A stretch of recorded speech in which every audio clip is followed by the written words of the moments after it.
Okay, so welcome back to the last week of the course, and congratulations for getting this far, and hopefully you have got something nice out of the course so far.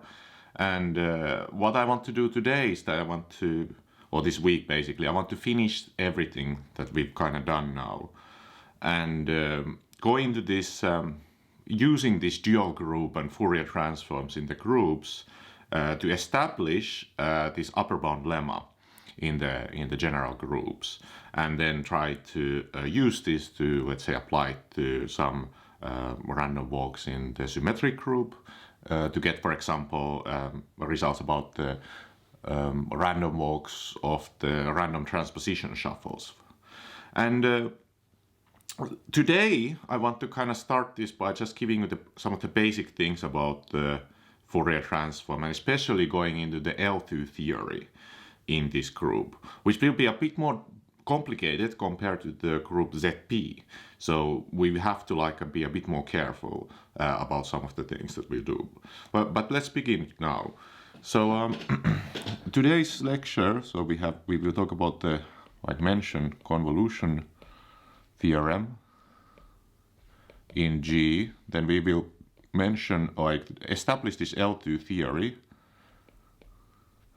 in G, and that's kind of what I want to do in this specific lecture time. So this is just short, no proof, because the proof is very similar to the proof in the case of the group G is equal to ZP, and here this is the most of the lecture.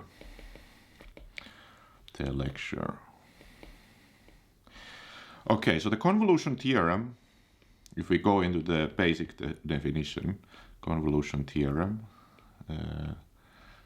is saying the following, that if we have two functions, f and g, which are functions from the G to the complex plane, and we have given maybe some element in the dual group, so psi in the G bar. Remember, the psi G bar corresponds to the set of all the classes of irreducible representations of the group G.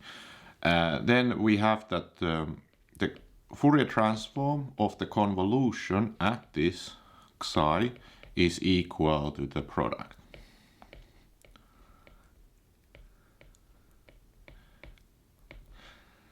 So if you just stop for a second and look into this, what kind of theorem we have now. So what is this basically saying is that we have this kind of complicated operation here, which is the convolution inside the group, which kind of models the random walk later on, and understanding the behavior of the random walk. And by just taking the Fourier transform at this irreducible representation, basically, we can reduce the product of matrices. Because remember that these are basically matrices, or you think about linear maps from weak psi to weak psi, and this is a mapping around weak psi to weak psi linear maps.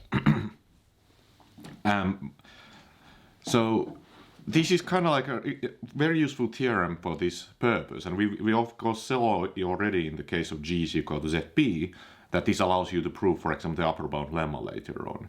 And the proof of this in the general group G is very similar in the case of ZP, and I recommend to go through the proof. This is like using a very similar kind of structure as we had in the case of ZP.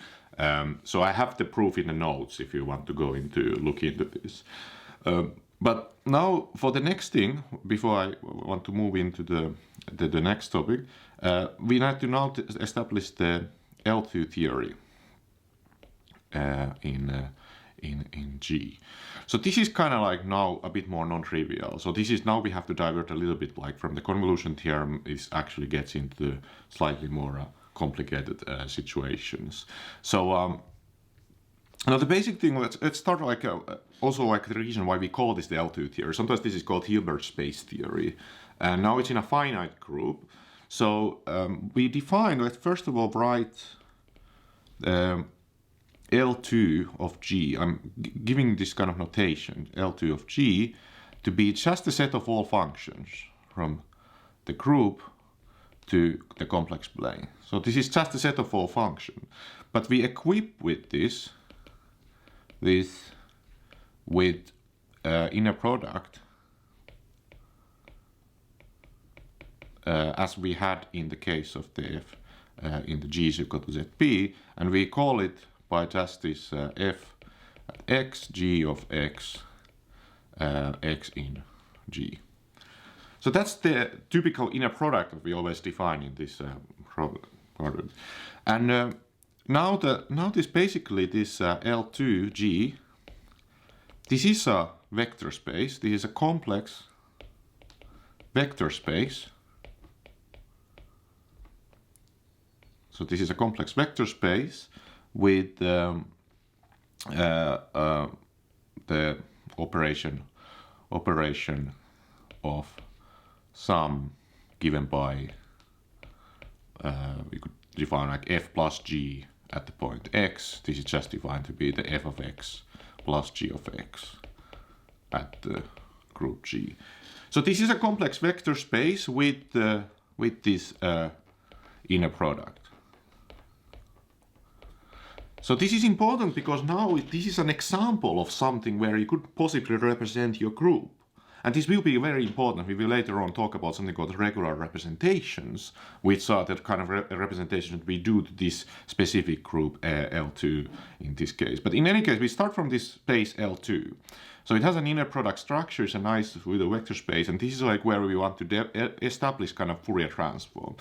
So in the Plancher's theorem, which is the key thing that we want to prove in this lecture, which is, remember, the Plancher's theorem from the group ZP, then we want to establish this in the same way. So we need the inner product for the Fourier transforms, basically. So let's take this setting now. So this L2 here, note that this L2G is a finite dimensional vector space as well.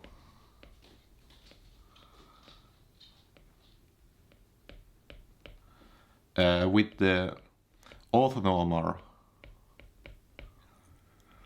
basis given by the Dirac masses. So you take all the Dirac masses at all the points in the group, then this is a subset of the L2 of G, of course, because these are functions.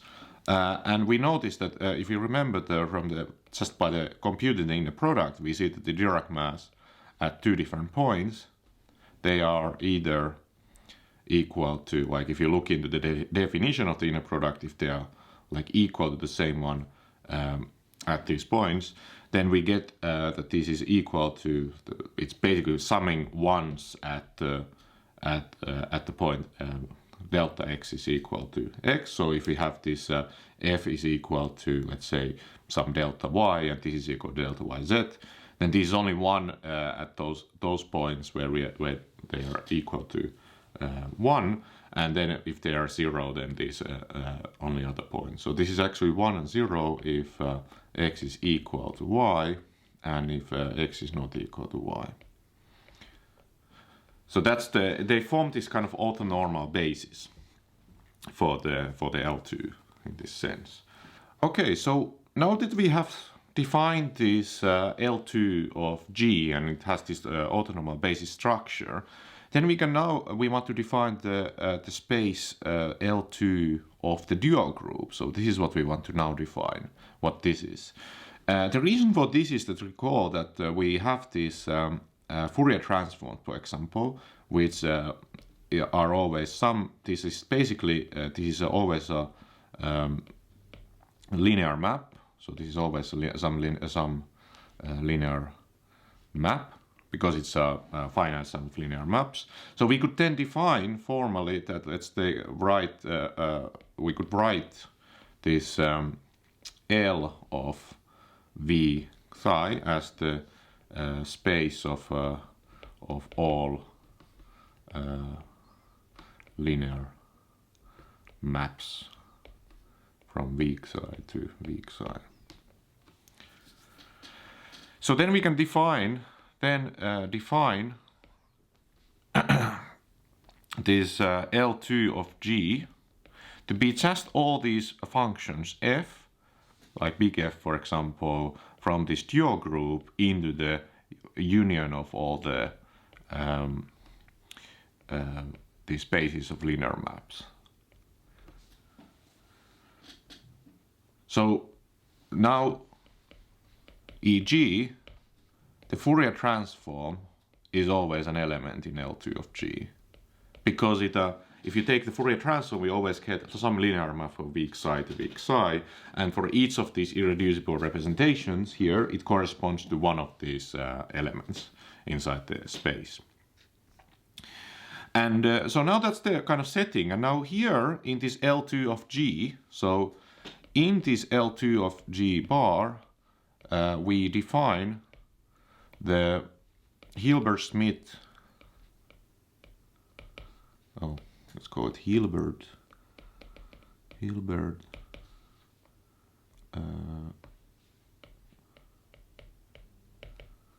Schmidt inner product as follows.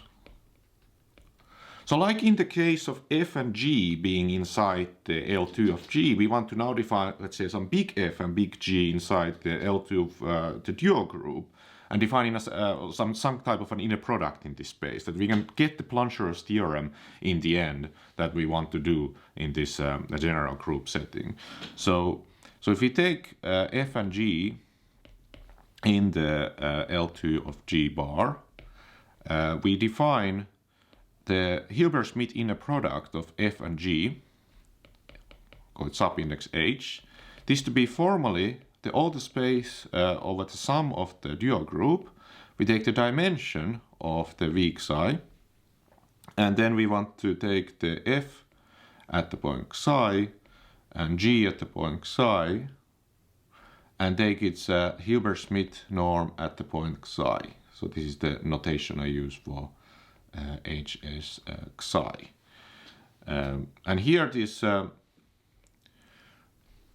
what is this HS? So I sum over all these elements inside here. So here this H, if I take f psi g psi of the HS psi, this is just defined to be the trace in the vector space v psi of the f psi g psi and its adjoint.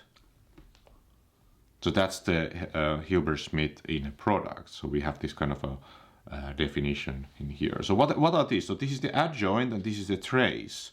So just to recall from basic linear algebra that the trace of A, which is let's say a linear map from psi to psi, is given by the trace v psi of A, which is formally the sum from 1 to dimension of v psi of the inner product of A, vj, ej, which is the inner product here, for orthonormal basis E1 up to E dimension of v psi of v psi. So that's the trace. So basically, if it would be a matrix, it's a sum of the diagonal elements. That's the basically, so it's a dimension of this. So just summing over the diagonal elements. And then the second thing I want to say, the adjoint that we are using here. So the adjoint, I may have mentioned this already, if we have a matrix B of B in, which is a linear map from v psi of v psi, linear, this would be linear, is given by the matrix that satisfies basically the property satisfying that if you take the inner product with the B star and you take V and W and take the inner product v psi, then this is equal to V B W inner product here. So that's the adjoint operator, that it's true always for every V and VW in the vector space v psi. So that's the setting that we have here. So we have the trace and then we have the adjoint that both satisfy these properties, and that's how you can define the Hilbert Schmidt inner product by taking these two functions here and multiplying by this dimension of the vector space these traces. So you get some number here. So that's what you get out of this inner product. The trace is some complex number, and so you get that number out. So this will describe some kind of an orthogonality relation between these functions if they have some. Okay. So now what you can use with this is you can then you can define the following things called Hilbert Schmidt norm, which is so we have a f. So if f is a function in L2 of g bar, then we can define the Hilbert Schmidt norm of this function. Let's call it the hs. That's the kind of definition, and that is defined then to be as like with the L2 norm. We have f and f. Take this and take the Hilbert Schmidt norm of this. And also we write sometimes. This is something that comes in especially in the case of the upper bound lemma. We sometimes write that f hs at the point xi. So if xi is fixed in the dual group, we also define this to be the square root of the f xi at the hs xi. So if we fix the xi, we have this. So then this Hilbert Schmidt norm hs squared can be actually realized as a sum of xi in g bar of the dimension of v xi, and then you have the Hilbert Schmidt norms of xi hs xi squared. So you have this kind of like orthogonality relation over these different representations with the dimension here, which is kind of like a useful representation what you see here. So that's all I wanted to mention today. The next lecture I will then state the Plancherot's theorem and prove the Plancherot's theorem. So give you the proof of that, and then use the Plancherot's theorem to prove the then after that in the upper bound lemma. So that's the kind of basic idea for this next two lectures, and then after that we will see how to apply this in the card shuffling. So that's all for today. Thanks.